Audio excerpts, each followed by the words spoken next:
Здравейте! Казвам се Милена Стоилова и ще ви запозная с първите стъпки в програмата Silhouette Designer. За целта стартирате модула Silhouette Designer и първото нещо, което виждате, е работната област с работните барове, неактивни към този момент, и прозорец за нов модел или отвори съществуващ модел. Избирам нов модел и работната област с бутоните баровете ми става активна. Първото нещо, което ще направя, е да си подредя баровете с работните бутони, така че да имам максимално пространство за работа в работната област.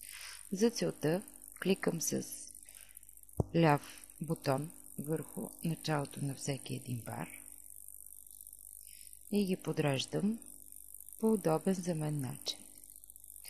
След което, кликайки върху началото на всеки един бар с десен бутон, получавам падащо меню, избирам заключване на инструменти, заключи всички. По този начин всички тези барове ми стават неподвижни и заключени. Сега да обърнем внимание на инструментите за чертане. Избирам, при мен те са позиционирани в ляво, и като задържим мишката върху всеки един от тях, ни изписва неговата функция. Избирам си рисуване на отсечка. Кликам с ляв бутон върху съответния инструмент, вкарвам мишката в работната област и кликайки с ляв бутон, получавам началото на отсечката. Аз ще избера да чертая хоризонтална отсечка, премествайки мишката по хоризонтала в посока, която желаем, си на нас избираме от клавиатурата нейната дължина. Да речеме 20 см, набирам от клавиатурата, натискам клавиша Enter и ми се изчертава хоризонтална права с размер 20 см. За да изчертая вертикална права, плъзгам мишката по вертикалата и от клавиатурата набирам дължината на вертикалната права, да речеме 43 см. Натискам клавиша Enter и вертикална права с размер 43 см 5V53 ми се изчертава. За да приключим тази функция, избираме най-горе вляво избор на инструменти и кликаме с ляв бутон върху него или от клавиатурата натискаме бутона Escape. Следващото инструмент за чертане е рисуване на крива. Натискаме с ляв бутон върху него, влизаме в работната област и кликайки с ляв бутон на мишката, си задаваме точки, по които да ни се изчертае кривата. За да приключим чертането на кривата, в последната точка кликаме с ляв бутон два пъти. Прекъсването на функцията изчертаване на крива става по същия начин с избор на елементи, кликайки с ляв бутон върху избор на елементи. Ако искаме да редактираме тази крива в момента, когато сме в избор на елементи, избираме с ляв бутон, кликайки върху точка и влачим точката, държейки бутона натиснат, така че да коригираме кривата по наше желание. Избирам си друга точка, кликам с ляв бутон върху нея, държейки натиснат бутона, влачим точката, така че кривата да добие формата, която желаем. Кликайки някъде в работната област два пъти с ляв бутон, прекъсваме функцията на коригиране на избрани елементи. Следващата функция за чертане е Безие крива. Кликаме с ляв бутон с ляв бутон на мишката върху Безие крива. Задаваме първа точка, задаваме втора контролна точка, задаваме трета контролна точка и при четвърта контролна точка Безие кривата е изчертана. По същия начин прекъсваме функцията с избор на елементи. Спираме да чертаем Безие крива. Характерното за тази безия крива е, че корекцията става през начална и крайна точка. По същия начин.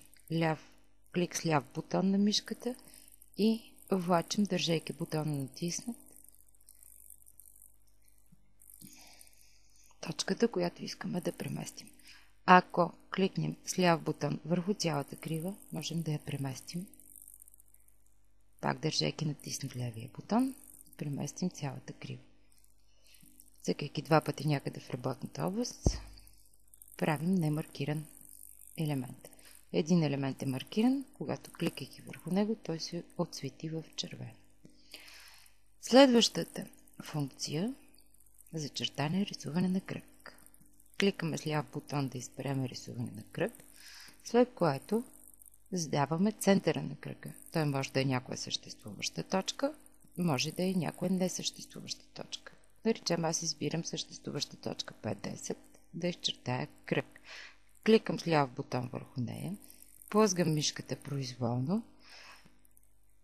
Ако искам точен радиус на кръга, защото в момента ми се изписва радиуса на кръга, мога да го избера от клавиатурата, да речем 15 см. Натискам клавиша Enter и кръг с размер 15 см ми е изчертан. Ако искам произволен кръг някъде, избирам си точка за център на радиус, задавам си радиус 18 см, натискам клавиша Enter и кръг с радиус 18 см ми е изчертан. Следващият бутон – рисуване на дъга. За да рисуваме дъга, с ляв клик на мишката избираме рисуване на дъга. Бутонът става активен, потъва. Задаваме начална точка, задаваме една контролна точка и дъгата се появява. С клик върху последната точка сме изчертали дъгата. Прекъсваме функцията с избор на елементи или с бутона Escape. И можем да местим, кликайки върху линията на дъгата, можем да селектираме и да преместим, влачайки по същия начин клик с ляв бутон, държим бутона натиснат и местим дъгата. Ако искаме да коригираме дъгата, двоен клик някъде и можем да я разтегляме по същия начин. Клик върху крайна или начална точка, държим ляв бутон натиснат и местим точката на дъгата. Следващия инструмент е рисуване на правоъгълник. Клик с ляв бутон върху него. Влизаме в работната област. Кликаме с ляв бутон върху начална точка и влачим мишката. Ако искаме да рисуваме произволен правоъгълник, кликаме произволно и правоъгълника ни е начертан.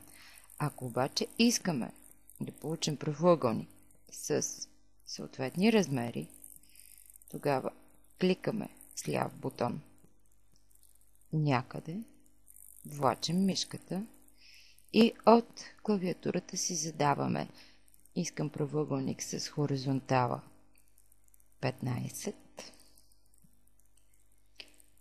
Натискам бутона Enter и с вертикала 30. Натискам бутона Enter. Ето го правоъгълник. За да мога да ви го покажа още веднъж, измествам с местене на видимата област бутона, измествам видимата област, избирам отново с ляв клик рисуване на правоъгълник, задавам начална точка, влачам мишката без да натискам никакъв бутон и написвам 15 по хоризонтала Enter, 25 по вертикала Enter и правоъгълникът ми е изчертан. Избор на елементи и съм прекратила функцията на чертане на правоъгълници. Следващото нещо, което трябва да знаем, е как да трием. Премествам видимата област, ляв клик на мишката върху този бутон. и си избираме изтриване на елементи. Бутона прилича на губичка. Ляв клик върху бутона изтриване на елементи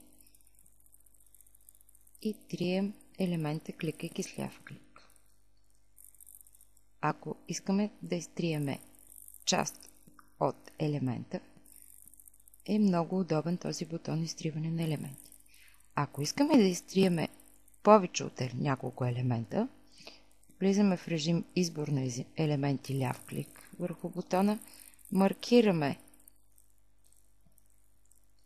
елементите, като маркирането става, кликаме някъде в работната област един път, влачим мишката, кликаме втори път, за да маркираме елементите. Маркираните елементи в червено, натискайки клавиша Delete от клавиатурата, се изписва прозорец. Желаете ли да изтриете маркираните елементи? Потвърждавам да и маркираните елементи са изтрити.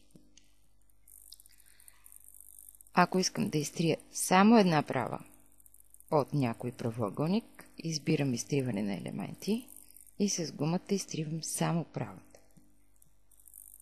Ако искам да изтрия по начин маркиране на елементи, избирам избор на елементи.